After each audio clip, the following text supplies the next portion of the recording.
Hi, I'm attorney LaNthony, founding partner of Legal and Compliance, a full-service corporate securities and business transaction law firm.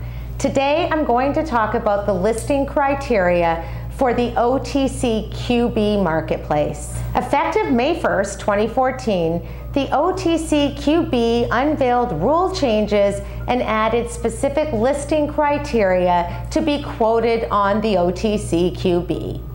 The new OTCQB listing criteria is designed to add credibility to the OTCQB marketplace, to attract venture investors, to provide more information to investors, and to improve such information with real-time Level 2 quotes.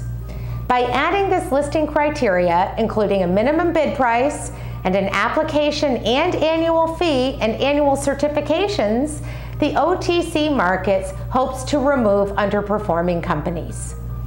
Those companies that were quoted on the OTCQB when the rule change went into effect will be grandfathered in for a period of time. Such companies will be required to meet all the new eligibility standards, including the application and fee and certifications regarding the company profile, within 120 days of their next fiscal year end, starting with the fiscal year end March 31st, 2014. Companies that fail to comply will be downgraded to OTC Pink. Company securities will no longer be automatically quoted on the OTCQB once they become fully reporting and have an active 15C211. They will need to apply. To initially be eligible for the OTCQB marketplace, companies will be required to meet a minimum closing bid price of 0.01, that's a penny, or they will be downgraded to OTC Pink. For new applicants, they must meet that minimum closing bid price of a penny for 30 consecutive days before making application. Once quoted on the OTCQB, companies will be required to meet that minimum closing bid price for at least prior 30 consecutive days, or they will be moved to the OTC Pink. To apply for the OTCQB, companies must submit an application and pay an application fee. The companies that are grandfathered in when the rule change went into effect will not have to pay the initial application fee as long as they submit the rest of the filing requirements within the required period of time, i.e. within 120 days of their fiscal year end. The annual application fee for all new companies is $2,500. I'm sorry, not annual. The one-time application fee is $2,500. However, companies do have to pay an annual fee, and that annual fee is $10,000 a year. For those companies that were grandfathered in, the fee for the first 2 years will be reduced to $7,500. Companies must also submit an annual certification confirming the accuracy of the current company profile as listed on the OTC Markets website. That profile includes information about officers and directors and controlling shareholders.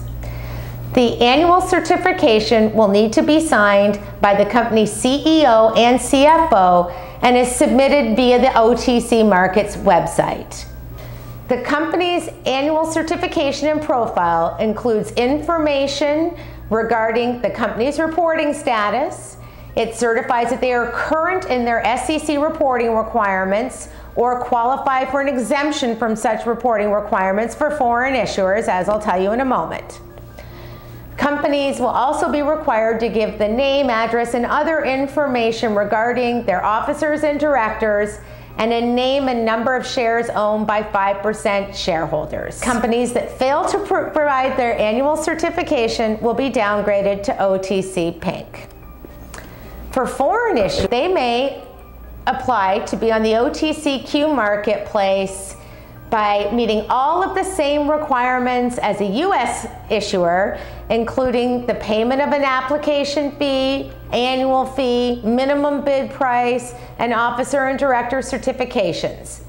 If such foreign company is traded on a qualified foreign exchange, They may qualify under SEC Rule 12G3-2B and not be required to report to the SEC.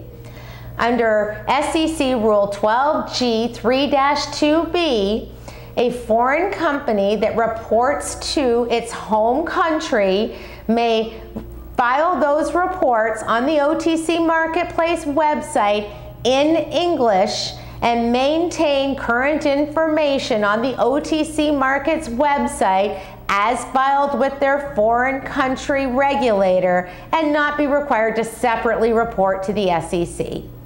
Moreover, a foreign entity must submit a PAL letter, PAL is a Principal American Liaison, to the OTC Marketplace at the time they apply for quotation on the OTCQB. I'm securities attorney LaNthony, founding partner of Legal and Compliance. Should you have any questions about the information we've just covered, please feel free to contact me directly today. Inquiries of a technical nature are always encouraged.